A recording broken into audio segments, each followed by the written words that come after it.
Risky behavior. Yo, what's up? How y'all doing? Welcome to Risky Behavior. Ignore the red light special. I'm working late and I'm not in my studio right now. So, anywho, I wanted to talk to you about should a man move in with a woman? Now, to give you some context, I was watching the Kendra G Singles Live show and a woman called in with an update. She had met a man who was also on the Kendra G's live show. She stayed in LA, he stayed in Chicago. They talked for a couple of months, and then she allowed him to come to LA to move in with her. It did not go well at all.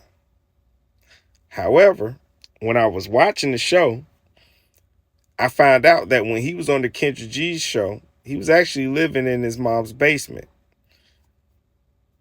Hold up. He actually corrected the audience and told them he was actually living in his grandma's basement.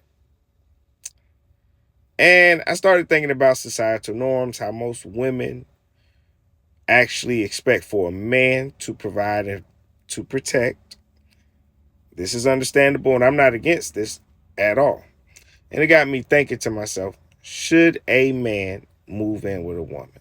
And for me personally, I would say no. Now, I got 10 reasons as to why I do say no. Now, considering traditional social norms, here are some reasons a woman might hesitate to let a man move in with her. Now, number one, which is expectations of provision. Traditional norms might suggest that a man should provide, and moving in might blur these roles if the woman feels she's taking on more financial responsibility. Number two, which is perceived dependence. There might be concerns that his moving in could lead to perceptions of him being dependent, which could affect how others view the relationship. Number three, which is role confusion. Traditional roles might become unclear, leading to confusion or tension about each partner's responsibilities in the household. Number four, which is pressure to marry.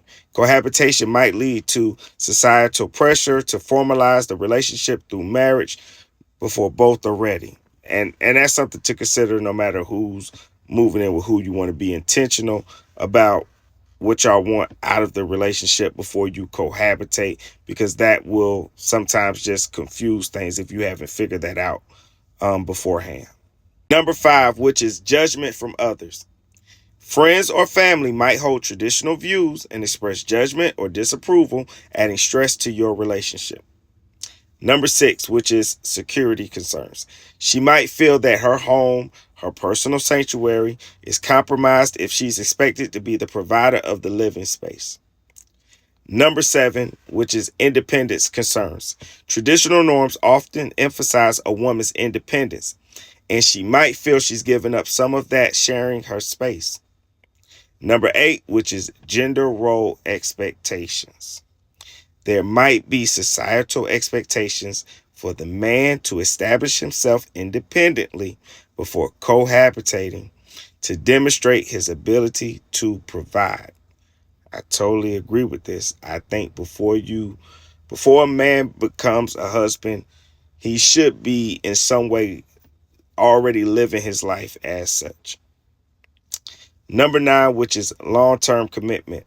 Moving in together could imply a level of commitment that she's not ready for based on societal expectations of relationship progress.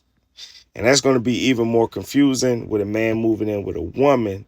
She's kind of been forced into that leadership role, meaning more pressure is on her to move the relationship forward, which it should be more so on the man because the man has to go get the ring, get on one knee, and propose. Number 10, last but not least, impact on relationship dynamics. Traditional views might affect how household roles are negotiated, potentially leading to conflicts in both partners having different expectations. Ultimately, the decision should align with both partners' values and circumstances, regardless of societal norms. However, we cannot be ignorant and pretend like societal norms don't exist. This is risky behavior, and I'm out. Risky behavior.